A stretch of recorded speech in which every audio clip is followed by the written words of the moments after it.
And speaking of solidarity, I want to pass the mic, or Dennis might have a mic, mics down there. Our next speaker is Dennis Kasuth, Human Rights Committee Chair for CTU and on the executive board. And we just also want to say thank you again to the CTU for hosting us today. Yeah.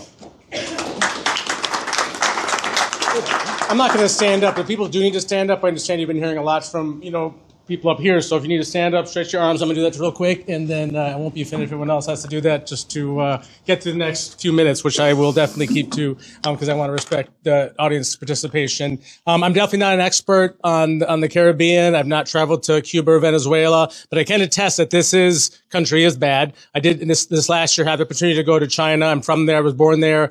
And I also went to France as part of a delegation of union activists. And those both countries have better healthcare, better transportation, trains that don't smell like urine and aren't like smoking and rocking back and forth, which is my experience after getting back on the train in the United States from O'Hare back to my car. And so there's a lot of work to be done in this country to move ourselves forward.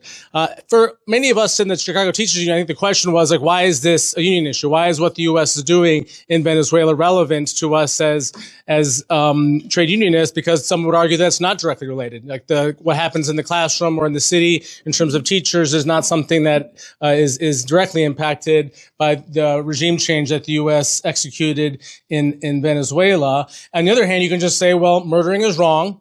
And if you're about human rights as an organization, you should speak out against that. And there's no doubt the bombing of boats that the U.S. has engaged in over the past number of months, killing, basically random people in the Caribbean who are doing nothing other than trying to live.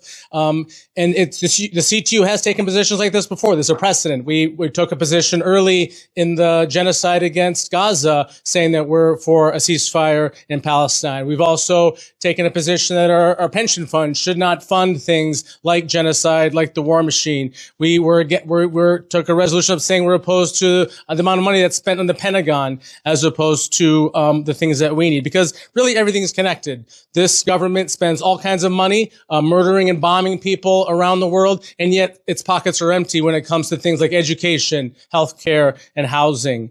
So the future for the world is definitely linked up. And so just to have it completely clear, our resolution had a bunch of whereases, which I won't read, but it basically says, in terms of the resolves, that the CTU believes that every worker deserves to live in dignity and peace without fear of being bombed in their homes and workplaces.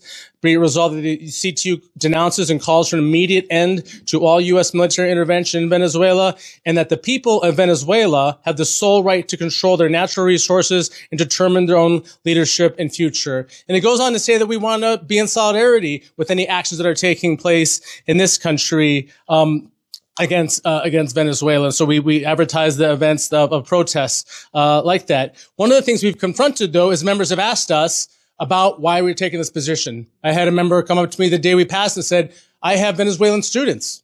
They are glad that Maduro is gone. What do you say about that? And I think it's an important thing we've had to grapple with, because you could certainly make an argument that not everything that Maduro has done has been amazing. And part of my response to them has been what this resolution is about is saying we're opposed to what the U.S. is doing in Venezuela. You can have a plethora of opinions about the Maduro regime, about politics in Venezuela, or anywhere around the world for that matter. But our job here as people in this country is to oppose what our government is doing. I mean, an analogy could be like, again, I was born in China. Let's say Xi Jinping organized the kidnapping of Trump, took his ass over to Shanghai and locked him up in some jail. I think a lot of people would be okay with that. For sure. People wouldn't come, some people would, but at the same time, having, again, lived in China, visited there recently, I don't think that the regime in China would allow a meeting that criticizes the government to occur. So there's both sides to it. It's saying that the U.S. going into Venezuela is not going to help the Venezuelan people. So again, our job as people in this country is to oppose what our government is doing and call that out. So in terms of what do we do out of this? What do we do next? I think it's about making the connections that are obvious. The benefit, the silver lining of having Trump attack everybody, whether it's abortion rights, trans people, workers, other countries, is that it makes it clear that it's one body attacking everybody. So that gives us an opportunity to join together across these divisions and say these connections.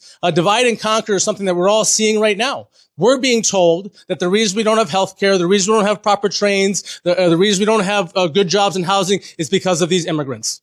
And that's obviously a lie. And they do that consciously because they want us to divert attention away from the real problem, which is the billionaires and their lackeys in Congress. That's the real problem in our society, not immigrants. Immigrants come here and contribute to our society. This whole country is made up of immigrants. In fact, the billionaires are the problem. They're trying to divert attention away from that.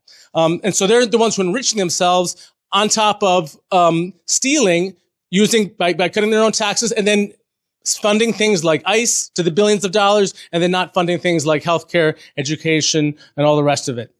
So that's what this is about. Obviously, the other thing they're very clear about is about oil. Trump said that first and foremost, the reason that we're there is to make oil. And lo and behold, one of the first things that we see coming out of Venezuela is not freedoms for the people of Venezuela, it's oil. It's flowing out of that country, and that was really what Trump was 100% clear about. So they are connecting the dots for everyone.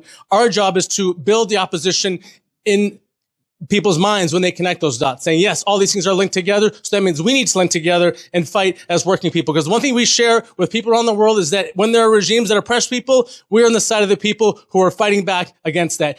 Our job is to do that here and also be in solidarity with people around the world who are doing the same things, fighting against repressive regimes. And so we can be here in the C2 in solidarity with those in Venezuela who are struggling for a better world. And again, our main mission is to talk to our coworkers, talk to our colleagues, saying, just like Martin Luther King said, it's hard for me to speak against the oppression that's happening here without speaking against the greatest purveyor of violence around the world, my own government. And so that is our job here as unionists and activists, and I'll leave it at that.